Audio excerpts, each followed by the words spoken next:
Pero right now, ang huling competition namin nasa mga 79 billion. Not 180B? Yung 180 extrapolation yon based on the 420 plus another 250. But yung DPWH submitted to the Blue Ribbon Committee an updated report. Actually, lumalabas parang 494 ang total.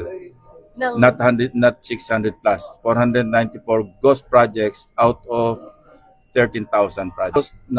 Kung i-extrapolate natin sa 30,000 plus na flood control projects, nasa 79 billion. Still huge, Opo. Considering na we're talking of yung naabot ng AMLAC so far, as announced by the President, nasa mga 12 billion pa lamang yung pros and accounts. And then si Alcantara, nag-restitute ng so far 110 million plus another 200 million in 2 weeks time.